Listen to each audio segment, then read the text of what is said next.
पेपरफुटीमुळे रद्द झालेली नीट पुनर्परीक्षा 21 जूनला होणार आहे। एनटीएने ही परीक्षेची तारीख जाहीर केली आहे। पेपरफुटीमुळे 3 मेला झालेली परीक्षा प्रक्रियाच रद्द करण्यात आली आहे। केंद्रीय शिक्षण मंत्री धर्मेंद्र प्रधान यांनी आज पत्रकार परिषद घेत नव्या परीक्षेबद्दल मोठ्या घोषणा केल्या आहेत। 21 तारखेला होणारी परीक्षा दुपारी 2 ते 5:15 अशी होईल।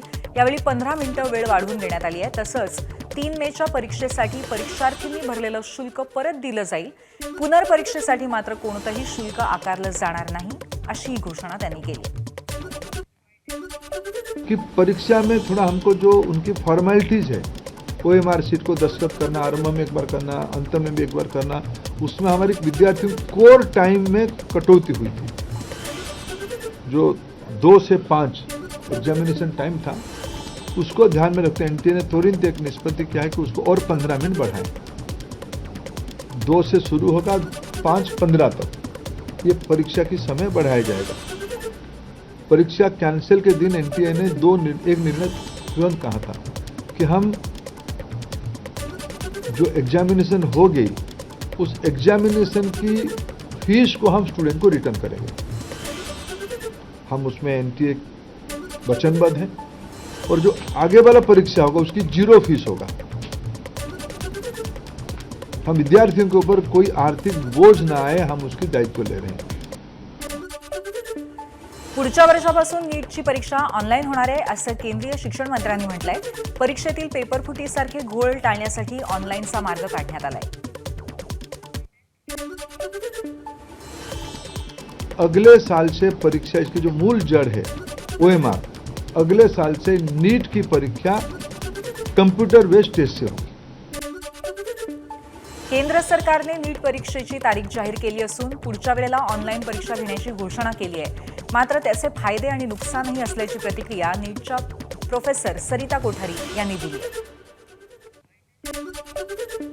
ऐसे ये लोग फॉर्म तो शायद नहीं भरवा रहे हैं, तो एडमिशन कार्ड जनरेट करने को ज़्यादा टाइम नहीं लगेगा। उनके पास सारा डेटा है, तो मुझे लगता है कि वो 1 वीक में जनरेट कर लेंगे। उनके सारे सेंटर भी सेट किए हुए हैं और सेंटर जनरेट नए करना ज़रूरी था, मुझे ऐसा लगता है, क्योंकि कुछ लोगों के सेंटर में भी सेटिंग हो सकती है। तो अभी नए सेंटर जनरेट होंगे तो ये बच्चों के हित में होगा, तो ये उनका डिसीजन अच्छा है।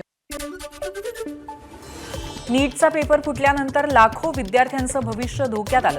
ज्या विद्यार्थ्यांनी 3 मे रोजी परीक्षा दिली होती त्या विद्यार्थ्यांना पुन्हा परीक्षा द्यावी लागणार आहे। त्यामुळे विद्यार्थ्यांकडून संताप व्यक्त करण्यात येतोय। तसंच आमचा नीट परीक्षेच्या व्यवस्थेवरनं विश्वास उडाल्याची प्रतिक्रियाही विद्यार्थ्यांनी दिली आहे। फर्स्ट एक्झाम दिली होती ती चांगली होती, आम्ही त्याच्यासाठी वेल प्रिपेअर्ड होतो आणि आता जी आमची डेट आलेली आहे एक्झामची त्याच्यासाठी आम्हाला खूप कमी प्रिपरेशन टाईम आहे। आम्ही इवन मेंटली रेडी नाही आहे त्याच्यासाठी, कारण आम्ही ऑलरेडी वेकेशन मोडमध्ये गेलो होतो। मग ते एक विश्वास तुटून गेला की ही एक्झाम फेअर आहे का, आमचे कष्ट हे खरंमध्ये उपयोगी होणार आहे का। परत एक्झाम द्यायची आहे, आता परत काय होईल, परत ती 0पासून परत प्रिपरेशन करायची, तर आता कसं सगळं एवढं हँडल होईल, एवढा कमी टाईम आहे, परत आता ते नाही होऊ शकत की तेवढं प्रिपरेशन परत नाहीच होऊ, पॉसिबलच नाही। म्हणजे त्याचा काय आता कसं करायचं त्याचा परत नाही समजायचं। नीट पेपरफुटी प्रकरणामध्ये आता धक्कादायक खुलासा समोर आलाय। जयपूरच्या बिवाल कुटुंबातील परीक्षार्थी ऋषी बिवालच्या 12वीच्या गुणपत्रिकेने अनेक प्रश्न निर्माण केलेत। फिजिक्समध्ये अवघे 9, केमिस्ट्रीमध्ये 15 आणि बायोलॉजीमध्ये फक्त 20 गुण मिळालेल्या ऋषीने नीट परीक्षा उत्तीर्ण केल्याचं समोर आलंय। ग्रेस मार्क्सच्या आधारे तो पास झाल्याची माहिती आहे। या प्रकरणामुळे नीट परीक्षेच्या पारदर्शकतेवरती गंभीर प्रश्नचिन्ह उपस्थित होत आहे। नीट पेपरफुटी प्रकरणाचे गंभीर पडसाद आता उमटतायत। उत्तर प्रदेशातील लखीमपूर खिरी इथे नीट परीक्षेची तयारी करणाऱ्या एका विद्यार्थ्याने आत्महत्या केल्याची घटना घडली आहे। ऋतिक मिश्रा या विद्यार्थ्याने मोठ्या मेहनतीने परीक्षा दिली होती, मात्र पेपर फुटीच्या प्रकरणानंतर परीक्षा रद्द झाल्यामुळे तो मानसिक तणावात होता, अशी माहिती कुटुंबियांनी दिली आहे। पोलिसांनी घटनास्थळी पोहोचून तपास सुरू केलाय। मृतदेह शवविच्छेदनासाठी पाठवण्यात आलाय। नीट पेपर फुटी प्रकरणातील आरोपी शुभम खैरनारचे नवे कारनामे समोर आले। वैद्यकीय प्रवेश मार्गदर्शनासाठी शुभम खैरनार प्रति विद्यार्थी 11 ते 45 लाख उकळत असल्याची माहिती समोर येते। 180 पेक्षा अधिक विद्यापीठात प्रवेश मिळवून देण्याचे शुभम खैरनार दावे करायचा। 2021 मध्ये संशयित शुभम खैरनार मध्य प्रदेशमधील सिहोर इथे एका विद्यापीठात होता, मात्र प्रवेशानंतर तो एकदाही विद्यापीठात उपस्थित राहिला नसल्याची माहिती आहे. शिक्षण पूर्ण नसताना किंबहुना पदवी मिळालेली नसताना स्वतःच्या नावासमोर शुभम खैरनार डॉक्टर असा उल्लेख करायचा. नीट पेपर फुटी प्रकरणामध्ये अटकेत असलेला आरोपी धनंजय लोखंडेला सीबीआय कोठडी सुनावण्यात आली आहे. अहिल्यानगरच्या धनंजय लोखंडेला 6 दिवसांची सीबीआय कोठडी सुनावण्यात आली आहे. धनंजय लोखंडे प्रकरणाचा मास्टर माइंड असल्याची शक्यता आहे. पुढची बातमी बघूयात. जागतिक बाजारपेठेत कच्च्या तेलाच्या किमती वाढल्या आहेत. भारतामध्ये पेट्रोल आणि डिझेलच्या दरात त्यामुळे मोठी वाढ करण्यात आली आहे. पेट्रोल 3 रुपये तर डिझेल 3 रुपये 11 पैशांनी महाग झाले. मुंबईमध्ये पेट्रोलचे नवे दर 106.5 रुपये तर 106.54 रुपये इतके प्रति लिटर असणार आहे. तर डिझेलचे नवे दर मुंबईमध्ये 93 रुपयांच्या घरात आहेत आणि पुण्यामध्ये पेट्रोलचे नवे दर 106.82, डिझेलचे 93.46 रुपये प्रति लिटर असणार आहेत. दरम्यान पाकिस्तानात इंधनाच्या किमतीत 200% वाढ झाली आहे. आपल्याकडे फक्त 3.5% वाढ झाली आहे अशी माहिती मुख्यमंत्री देवेंद्र फडणवीसांनी दिली. आज आपण जर बघितलं तर जगभरामध्ये इंधनाच्या किमतीत किती वाढ झाली. अमेरिकेमध्ये 51% वाढ आहे, ब्रिटनमध्ये 22% वाढ आहे, फ्रान्समध्ये 25% वाढ आहे, जपानमध्ये 35% वाढ आहे, जर्मनीत 27% वाढ आहे, इस्रायलमध्ये 30% वाढ आहे, दक्षिण कोरियात 30% वाढ आहे, इटलीमध्ये 30% वाढ आहे, सिंगापूरमध्ये 30% वाढ आहे, पाकिस्तान सारख्या देशात 200% वाढ आहे आणि आमच्याकडे मात्र मोदीजींनी मात्र 3.5% वाढ या ठिकाणी केलेली आहे आणि ती देखील आता इतके दिवस तर ती वाढ त्यांनी होऊ दिली नाही. पण पेट्रोल डिझेलच्या दरवाढीचा फटका सर्वसामान्यांना अधिक बसणार आहे. या दरवाढीनंतर राज्यासह देशातील नागरिकांनी संमिश्र प्रतिक्रिया दिल्या आहेत. मात्र एबीपी माझाने काही सवाल उपस्थित केले होते. पाहुयात या संदर्भाने अकोलेकर काय म्हणतात. अजिबात अपेक्षित नव्हतं. खूप 3 रुपयाने भाव वाढलेले आहेत आज, म्हणजे महागाई झालेली आहे असं म्हणता येईल. निवडणूक झाल्याबरोबर भाव वाढवले. हो, आता युद्धाचा परिणाम आहे सर्व. युद्धाच्या परिणामामुळे सर्व महागच होत आहे आता, त्याच्यामुळे महाग झालं. कारण काही नाही सर, हे सर निवडणुकीचा जुमला होता. निवडणुकीपुरता लोकांना हे महागाईपासून थोडंसं काहीतरी भटकायचं आहे, मूळ मुद्द्यापासून. ती जनताची त्रस्त झालेली आहे. काही मागणी नाही, आणखीन जास्त वाढवा. काही मागणी नाही आहे. आणखीन हे कमी झाले, याच्यातून जास्त रेट पाहतात. मोदी सरकारला माहीत पडलं पाहिजे. ठाकरेंच्या शिवसेनेचे खासदार संजय राऊतांनी पंतप्रधान मोदींवर जोरदार टीका केली आहे. राष्ट्र नष्ट करायचं असल्यास युवकांची विचार करण्याची क्षमता संपवा, हे लेनिनचं वाक्य राऊतांनी आपल्या पोस्टमध्ये नमूद केलंय. सध्याचा भारतीय युवक असाच भरकटलाय, मंद झालाय असं राऊतांनी पोस्टमध्ये म्हटलंय. संजय राऊतांच्या एक्सपोस्टला भाजपचे मुख्य प्रवक्ते नवनाथ बन यांनी एक्सपोस्ट करून उत्तर दिलंय. लेनिनचे कोट शोधताना राऊत एवढे गुंग झाले की भारतीय युवक काय करत आहे हेच विसरले असं नवनाथ बन यांनी म्हटलंय. युवकांची विचार करण्याची क्षमता संपलेली नाही असंही बन यांनी म्हटलंय. दरम्यान संजय राऊतांनी युवकांबद्दल केलेल्या पोस्टनंतर शिंदेंची शिवसेना आक्रमक झाली आहे. शिवसेनेच्या कार्यकर्त्यांनी विक्रोळीतल्या राऊतांच्या घराबाहेर आंदोलन केलं. यावेळी आंदोलकांनी राऊतांच्या विरोधात जोरदार घोषणाबाजीही केली. ठाण्यात शिवसेनेच्या युवा सेनेकडनं खासदार संजय राऊत यांच्या विरोधात जोरदार आंदोलन करण्यात आलं. आंदोलकांनी संजय राऊत यांचा पुतळा जाळला, निषेध व्यक्त केला, तसंच बॅनर लावूनही संताप व्यक्त केला. यावेळी पोलिसांनी आंदोलकांना ताब्यात घेतलंय. पोलीस आणि आंदोलकांमध्ये बाचाबाची झाल्याचंही पाहायला मिळालं. पेट्रोल डिझेलचे दर वाढल्यानंतर विरोधक टीका करतायत. विरोधकांच्या टीकेला मंत्री राधाकृष्ण विखे पाटलांनी उत्तर दिलंय. पेट्रोल डिझेलचे दर सगळ्याच देशांमध्ये वाढले अशी प्रतिक्रिया विखे पाटलांनी दिली आहे. अमेरिकेचे जे पेट्रोलचे दर आहेत त्या इराण युद्धाच्या पार्श्वभूमीवर किती टक्क्यांनी वाढले. आज सगळेच जग हतबल झालेलं आहे. काही भारत देश असा नाही आहे. तरी आपण सातत्याने आदरणीय प्रधानमंत्र्यांनी वेगवेगळ्या माध्यमातून आपल्या देशाला इंधन पुरवठा अविरतपणे सुरू ठेवला. आपण काही त्याच्यामध्ये मोठ्या प्रमाणात त्याचे जे दर आहेत ते नियंत्रित ठेवण्याचा प्रयत्न केलेला आहे. पेट्रोल आणि डिझेल दरवाढ करणं हा केंद्र सरकारचा नाईलाज असल्याची प्रतिक्रिया केंद्रीय सामाजिक न्याय मंत्री रामदास आठवले यांनी दिली आहे. देशाची आर्थिक स्थिती सुधारावी यासाठी पंतप्रधानांनी ही भूमिका घेतल्याचं त्यांनी यावेळी म्हटलंय. तर राज्य सरकारने उत्पादन शुल्क कमी केल्यास काही प्रमाणात इंधनाबाबत दिलासा मिळू शकतो असंही ते पुढे म्हणाले. पंतप्रधानांनी सर्वपक्षीय बैठक घेण्याची शरद पवारांनी केलेली सूचना चांगली असल्याचंही ते म्हणाले. भारत सरकारची योजना आमचा प्रयत्न असाच आहे की सर्वसामान्य माणसाला जास्त त्रास होऊ नये या दृष्टिकोनातून त्यामध्ये काय आपण करू शकतो या संबंधामध्ये नक्कीच सरकारच्या वतीनं प्रयत्न आहे. पण सध्याची आर्थिक परिस्थिती लक्षामध्ये घेता लोकांनी समजून घेणं अत्यंत आवश्यक आहे आणि अनेक वर्षांपासून वाढ झाली नव्हती त्यामुळं नाईलाजाने सरकारला वाढ करावी लागलेली आहे. मुख्यमंत्र्यांनी आज साताऱ्यात बोलताना शेतकऱ्यांना आश्वासन दिलंय. येत्या आठवड्यामध्ये केंद्रात साखर कारखान्यांसंदर्भात बैठक करणार आहोत. केंद्र सरकार आणि राज्य सरकार मिळून साखर कारखानदारी आणि ऊस उत्पादक शेतकऱ्यांचं संकट दूर करणार असल्याचं आश्वासन मुख्यमंत्र्यांनी दिलंय. तर आजपासून 12 रुपये 35 पैशांनी कांद्याची खरेदी सुरू होतीये. त्यामुळे माझ्या शेतकऱ्यांना दिलासा मिळणार असल्याचं फडणवीसांनी म्हटलंय. माननीय शिवराजजींच्या सोबत येत्या आठवड्यात दिल्लीमध्ये माननीय HM साहेबांची वेळ घेऊन आपल्या साखर कारखानदारीच्या संदर्भातली बैठक आपण लावणार आहोत. केंद्र सरकार आणि राज्य सरकार मिळून साखर कारखानदारी आणि ऊस उत्पादक शेतकरी यांच्यावरचं संकट हे देखील राज्य सरकार दूर करेल हा विश्वास या निमित्ताने मी आपल्याला देतो.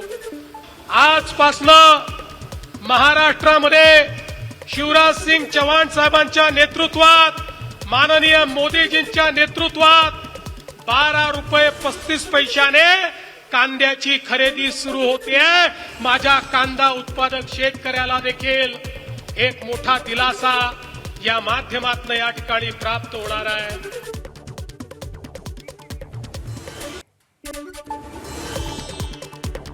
हवामान विभागानं मान्सूनबद्दल महत्त्वाची अपडेट दिली आहे. यंदा मान्सून वेळेआधीच केरळात दाखल होणार आहे. भारतीय हवामान विभागाच्या अंदाजानुसार 26 मे रोजी मान्सून केरळमध्ये दाखल होईल. सामान्यतः 1 जूनला केरळात मान्सूनचं आगमन होतं. मात्र यावर्षी 6 दिवस आधीच मान्सून केरळच्या किनाऱ्यावरती धडकणार आहे. यामुळे महाराष्ट्रातही लवकर पावसाची शक्यता आहे. मुंबईमध्ये आजपासून 10% पाणी कपात करण्यात आली आहे. मुंबईला पाणी पुरवठा करणाऱ्या धरणांमध्ये सध्या केवळ 22% पाणीसाठा असल्यामुळे हा निर्णय घेण्यात आलाय. आगामी काळात पाण्याची परिस्थिती नियंत्रणात राहावी आणि उपलब्ध साठ्याचं योग्य नियोजन व्हावं या अनुषंगाने ही कपात केल्याची माहिती प्रशासनाने दिलेली आहे. दरम्यान पाणी कपात लागू होत असली तरी पाणी पुरवठ्याच्या वेळांमध्ये कोणताही बदल केला जाणार नाही. तसंच पाण्याचा दाबही नेहमीप्रमाणे ठेवला जाईल असा प्रयत्न केला जाणार आहे.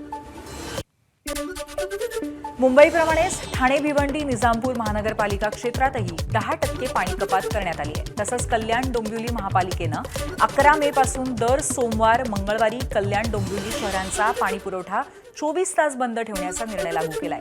नवी मुंबई महानगरपालिकेने अजून पाणी कपातीबद्दल निर्णय घेतलेला नाहीये. पुढच्या आठवड्यामध्ये धरणातील पाण्याची पातळी बघून निर्णय घेतला जाणार आहे. मीरा भाईंदर महानगरपालिकेमध्येही सध्या पाणी पुरवठा सुरळीत आहे. पनवेल महानगरपालिका क्षेत्रात पाणी कपात लागू नसली तरी अनेक भागात अनियमित पाणी पुरवठ्याच्या तक्रारी आहेत. तर वसई विरार महानगरपालिका क्षेत्रात कुठलीही पाणी कपात नाहीये.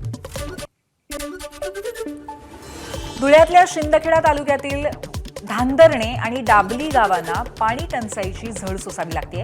शिंदखेडा तालुक्यातील धांदरणे आणि डाबली या दोन्ही गावांना दरवर्षी पाणी टंचाई सहन करावी लागते.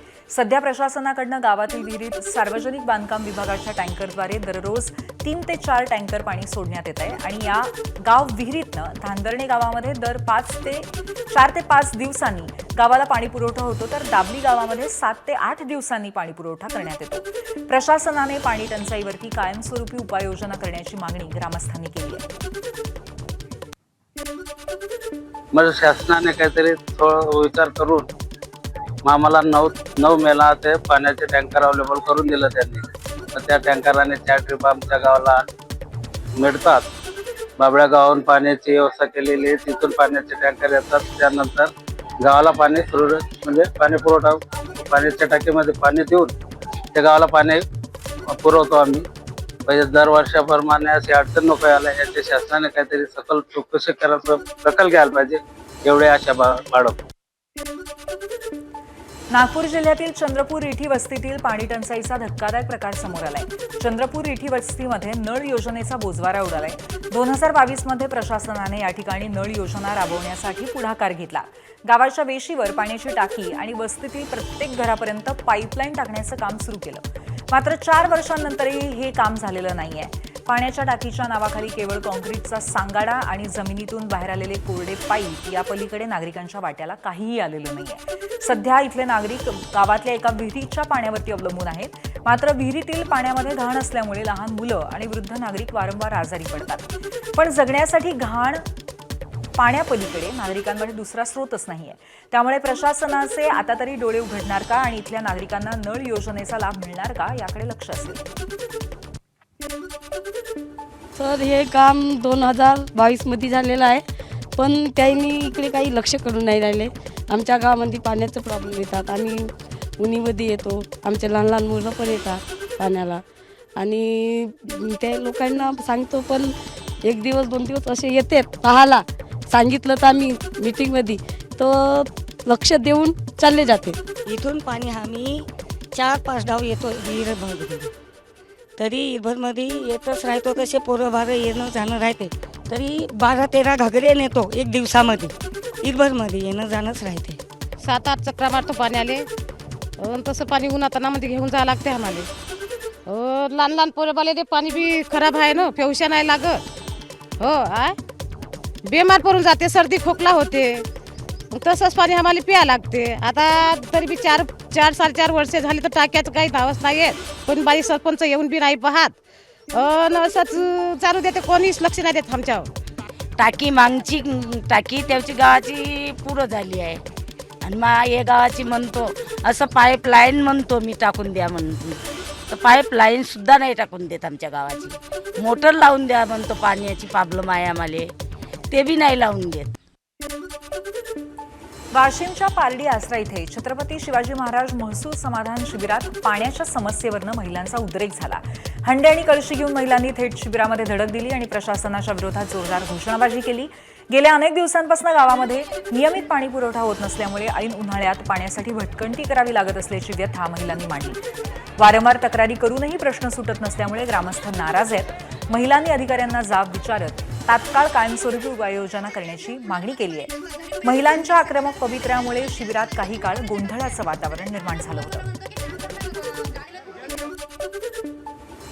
पिंपरी चिंचवड शहराची जीवनवाहिनी असलेल्या पवना नदीचं प्रदूषण पुन्हा ऐरणीवर आलंय. नदीच्या पाण्यावरती पांढऱ्या पिसाचे थर साचल्याचं दृश्य पुन्हा एकदा समोर आलंय. प्रक्रिया न केलेलं रासायनिक सांडपाणी नदीत सोडलं जात असल्याचा आरोप नागरिकांनी केलाय. या विषारी प्रदूषणामुळे हजारो मासे मृत्युमुखी पडले होते. मात्र संबंधित कंपन्यांवरती कठोर कारवाई करण्याऐवजी केवळ नोटिसांचा फार्स केला जात असल्याची टीका होते. पर्यावरण विभागाकडनं नमुने घेण्यापलीकडे कोणतीही ठोस कारवाई होत नसल्यामुळे नागरिकांचा संताप होतोय.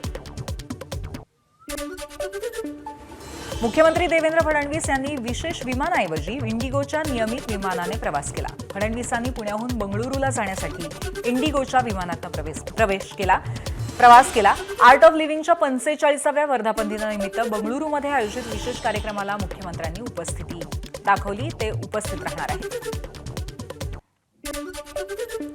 पंतप्रधान नरेंद्र मोदींनी केलेल्या काटकसरीच्या आवाहनानंतर मुख्यमंत्री उपमुख्यमंत्र्यांसह सर्वच नेते मंडळींनी ईव्ही गाड्यांचा वापर सुरू केलाय. मुख्यमंत्री फडणवीसांच्या पत्नी अमृता फडणवीसांनी मलबार हिल परिसरामध्ये सायकलनं प्रवास केला.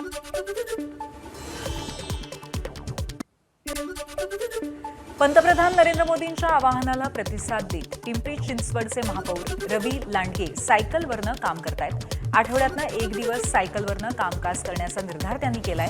मी पदावर आहे तोपर्यंत याचं अनुकरण करेल असं महापौर म्हणाले. त्यांच्याशी संवाद साधलाय आमच्या प्रतिनिधींनी.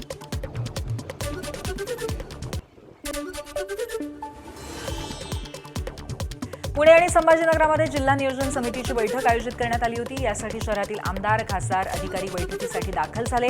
आत बैठक सुरू होती तर बाहेर या नेते मंडळींचे आणि अधिकाऱ्यांचे वाहन चालक त्यांच्या आलिशान कारमध्ये एसी लावून बसले होते असं दिसून आलं. पुण्यात अधिकाऱ्यांच्या गाड्यांवरती महाराष्ट्र शासन असं लिहिलंय. अधिकारी आत बैठकीमध्ये काटकसरीचं नियोजन करत असतानाच बाहेर त्यांचे चालक या गाड्यांमध्ये एसी लावून बसले होते. जवळपास 1.5 तास हा प्रकार सुरू होता.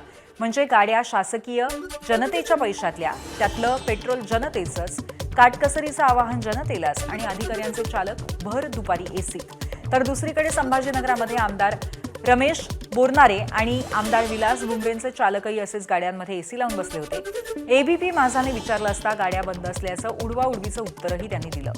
सरकारी पातळीवरती नेते मंडळींच्या पातळीवर अशी उधळपट्टी होणार असेल तर पंतप्रधानांनी, मुख्यमंत्र्यांनी आवाहनं करायला काय अर्थ आहे?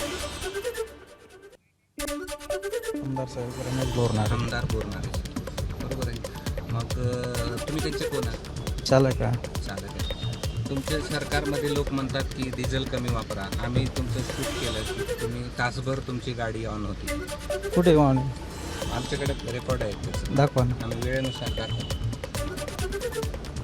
रेकॉर्ड केलं की तुम्ही गाडीमध्ये एसी ऑन करून गाडी चालवून बसवलं होतं. तुमचे आमदार म्हणतात कमी दाखवा. गाडी चालूच नाही ना. आता तुम्ही बंद केली? नाही, चालूच नाही गाडी. एक मिनिट दाखवा. पंतप्रधान नरेंद्र मोदींच्या आवाहनानंतर नाशिक महापालिकेमध्ये सत्ताधारी विरुद्ध ठाकरेंची शिवसेना असा वाद रंगण्याची शक्यता आहे. महापालिकेच्या महासभा आणि स्थायी समितीच्या सभा ऑनलाईन घेण्याचा निर्णय महापौर हिमगौरी आळकेंनी केल्यानंतर ठाकरेंच्या शिवसेनेने यावर आक्षेप घेतलाय. सत्ताधारी एकतर्फी विषय मार्गी लावण्यासाठी ऑनलाईन सभा घेत असल्याचा आरोप करण्यात आलाय. नागरिकांशी संबंधित असंख्य प्रश्न असल्यामुळे सभागृहात महासभा घेण्याची मागणी करण्यात आली आहे. पंतप्रधानांनी केलेल्या आवाहनानंतर आणि मुख्यमंत्र्यांनी दिलेल्या सूचनेनंतर धाराशिवचे पालकमंत्री प्रताप सरनाईकांनी ऑनलाईन बैठक घेतली. धाराशिव जिल्ह्यातील सर्व विभागातील अधिकाऱ्यांना बैठकीसाठी मुंबईत बोलवण्याऐवजी ऑनलाईन बैठक घेण्यात आली. या ऑनलाईन बैठकीतून धाराशिव जिल्ह्यातील विविध विषयांसंदर्भात आढावा घेण्यात आला. याशिवाय शनिवार आणि रविवारी सर्व विभागातील अधिकारी आपल्या जिल्ह्यात राहावेत यासाठी ऑनलाईन बैठक घेण्यात आली. पंतप्रधान नरेंद्र मोदींनी युएई दौऱ्यात महत्त्वपूर्ण करार केलाय. एलपीजी पुरवठ्यासंदर्भात युएईशी हा करार करण्यात आलाय. त्याशिवाय दोन्ही देशांनी एकमेकांशी पेट्रोलियम साठ्यांच्या भागीदारी संदर्भातही करार केलाय. पंतप्रधान मोदी आणि युएईचे अध्यक्ष शेख मोहम्मद बिन सायद अल नाह्यान यांनी या करारावरती स्वाक्षऱ्या केल्या. युएईच्या या छोटेखानी दौऱ्यात ऊर्जा संकटाच्या काळात देशाला मोठं गिफ्ट मिळालं. होर्मुज़ को फ्री, ओपन और सेफ बनाए रखना ये हमारी सबसे बड़ी प्राथमिकता है. इस विषय में अंतर्राष्ट्रीय कानूनों का पालन आवश्यक है. आज जिस तरह की परिस्थिति है इसमें भारत और यूएई की स्ट्रेटेजिक साझेदारी, इसका महत्व कई गुना बढ़ गया. हम आने वाले समय में हर क्षेत्र में साथ मिलकर के आगे बढ़ते रहेंगे. विमान कंपन्यांना आर्थिक दिलासा देणारी बातमी आहे. राज्य सरकारने विमान इंधनावरचा व्हॅट कमी करण्याचा निर्णय घेतलाय. विमान इंधनावरचा व्हॅट 18% 60% कमी करण्यात आलाय. त्यामुळे विमान तिकिटांचाही दर कमी होण्याला मदत होणार आहे. परिणामी प्रवाशांना याचा फायदा होईल. दरम्यान राज्य सरकारकडनं विमान इंधनावर कर कमी केल्यामुळे राज्याच्या आर्थिक स्थितीवरती सुद्धा परिणाम होणार आहे. व्हॅटमध्ये करण्यात आलेली ही कपात राज्यातील सर्व विमानतळावरील उड्डाण संचालनाला मदत करेल. सोनं आणि चांदीच्या दरामध्ये मोठी घसरण झाल्यामुळे ग्राहकांना दिलासा मिळतोय. सोन्याच्या दरात तब्बल 3,500 रुपयांची घसरण नोंदवली गेली आहे, तर चांदीचे दरही तब्बल 20,000 रुपये किलो मागे खाली आले. आंतरराष्ट्रीय बाजारातील बदलाचा परिणाम सराफा बाजारावरती दिसतोय. नवी मुंबई एपीएमसी मार्केटमध्ये भाजीपाल्याची आवक कमी झाल्यामुळे याचा परिणाम दरावरती झालाय. भाजीपाला 125 ते 150 रुपये किलोने विकला जातोय. कडक उन्हाळा असल्यामुळे याचा परिणाम भाजीपाला उत्पादनावरती झालाय. त्यामुळे 700 ते 800 भाजीपाला गाड्यांची होणारी आवक आता 500 वरती आली आहे. मार्केटमध्ये भाजीपाला कमी झाल्यामुळे दरात 40 ते 50% वाढ झाली आहे. 100च्या आत असलेली भाजी आता थेट 200 ते 250 रुपये किलोवरती गेली आहे. बीन आणि वाटाणा थेट 200च्या वर गेले. अहिल्यानगर कल्याण महामार्गावरील पारनेर तालुक्यातील टाकळी ढोकेश्वर येथे शेतकऱ्यांनी रास्ता रोको आंदोलन केलं आहे. कांद्याचे दर तसेच शेतकऱ्यांच्या विविध प्रलंबित मागण्यांसाठी शेतकरी कांद्याचा ट्रॅक्टर घेऊन रस्त्यावरती उतरले. कांद्यावरील निर्यात बंदी उठवावी, शेतकऱ्यांना अनुदान द्यावं, शेती पिकांच्या खर्चाचा योग्य मोबदला मिळावा या प्रमुख मागण्यांसाठी आंदोलन करण्यात येत आहे. प्रशासनाने वेळेत उपाययोजना न केल्यास आंदोलन अधिक तीव्र करण्याचा इशारा आहे. अवकाळी पावसामुळे यंदा कोकणातील काजू आणि आंबा उत्पादकांचं मोठं नुकसान झालं. नुकसानग्रस्त शेतकऱ्यांसह महाविकास आघाडीच्या नेत्यांनी आज मुंबईमध्ये आंदोलनाची हाक दिली होती. गिरगाव चौपाटीपासून मुख्यमंत्र्यांच्या वर्षा निवासस्थानापर्यंत मोर्चा काढण्यात येणार होता. पण आंदोलन सुरू होण्यापूर्वीच शिवसेनेच्या शिवालय परिसरातनं पोलिसांनी आंदोलकांना ताब्यात घेतलं. शेतकरी नेते राजू शेट्टी, काँग्रेसचे प्रदेशाध्यक्ष हर्षवर्धन सपकाळ, रासपचे महादेव जानकर, ठाकरेंच्या शिवसेनेचे अरविंद सावंत, विनायक राऊतांसह अनेक नेते या आंदोलनामध्ये सहभागी झाले होते. शिवालय परिसरामध्ये राजू शेट्टींची पोलिसांसोबत बाचाबाचीही झाली. पोलिसांकडून आंदोलकांची धरपकड करण्यात आली आणि त्यानंतर शेतकऱ्यांसह सर्वच नेते आझाद मैदानामध्ये दाखल झाले आणि तिथं धरणं आंदोलन करण्यात आलं. आंबा आणि काजू उत्पादकांना न्याय देण्याची मागणी करत आंदोलकांनी मुख्यमंत्र्यांच्या विरोधात जोरदार घोषणाबाजी केली. याचे परिणाम देवेंद्र फडणवीस तुम्हाला भोगावे लागतील. आम्ही काही गुन्हा केलेला नाही आहे, आम्ही काही केलेलं नाही आहे. भंडाऱ्यामध्ये काँग्रेस नेते नाना पटोले, खासदार प्रशांत पडोळे, खासदार नामदेव किरसान वैनगंगा नदीमध्ये जलसमाधी आंदोलन करतायत. नेत्यांसोबत शेतकरी आणि प्रकल्पग्रस्त लोकही आंदोलनात सहभागी झालेत. भंडारा, गोंदिया जिल्ह्यातील शेतकरी आणि प्रकल्पग्रस्तांच्या विविध समस्यांसाठी वैनगंगा नदीमध्ये हे आंदोलन करण्यात येत आहे. शेतकऱ्यांच्या शेतीच्या मालाला भाव न देणं आज एकमेव सरकारचा आपल्याला पाहायला मिळत आहे. भाजपचा हाच उद्देश आहे. शेतकरी बर्बाद झाला तो आत्महत्या करा आणि म्हणून अशा या सगळ्या परिस्थितीला बेरोजगाराचे प्रश्न असतील, मनरेगाचे प्रश्न असतील, जमिनीचे प्रश्न असतील, पुनर्वसनाचे प्रश्न असतील, सातत्यानं आम्ही सरकारमध्ये मांडले, आमच्या खासदारांनी दिल्लीमध्ये मांडले. माझ्या काळातही जलसमाधीचं आंदोलन मान्य खासदारांनी केलेलं होतं. पण पुनर्वसनाच्या बाबतची अजून एक मोठी चर्चा आणि त्या लोकांना स्थायी करण्याच्या बाबतचं सरकारचे कुठले धोरण पाहायला मिळत नाही. एकीकडे मोठ्या उद्योजकांना मोठ्या प्रमाणात सबसिड्या दिल्या जातात, त्यांना मोठं केलं जातं. पण जो भूमी जो इथला नागरिक आहे त्याच्या जमिनी गेल्या, ते उद्ध्वस्त झाले, त्याला मदत करायची सरकारला धोरण नाही. कधीपर्यंत तुमची उग्र भूमिका राहील? काय तोडगा निघेपर्यंत राहणार आहे? काय आता प्रशासनानं तुम्हाला सांगितलेलं? आम्ही आता प्रशासनाला सांगितलं की शासनाला जे ते पत्र आम्ही तुम्हाला गेल्या 8 दिवसाच्या पहिल्या दिलं होतं, त्याच्यावर काय काय कारवाई केली त्याची माहिती आपण घ्या. आणि या निमित्तानं आम्ही राज्याच्या जनतेला, शेतकऱ्यांना, शेतकऱ्यांना, गरिबांना, मध्यमवर्गीयांना संदेश देऊ इच्छितो की तुम्ही आत्महत्या करू नका, आम्ही तुमच्या पाठीशी आहोत. या ज्या सरकारच्या, या भारतीय जनता पार्टीच्या सरकारच्या चुकीच्या धोरणामुळे जे तुम्हाला आत्महत्या करायची वेळ आली, आता त्यांना आत्महत्या करायला आपल्याला लावायचं आहे.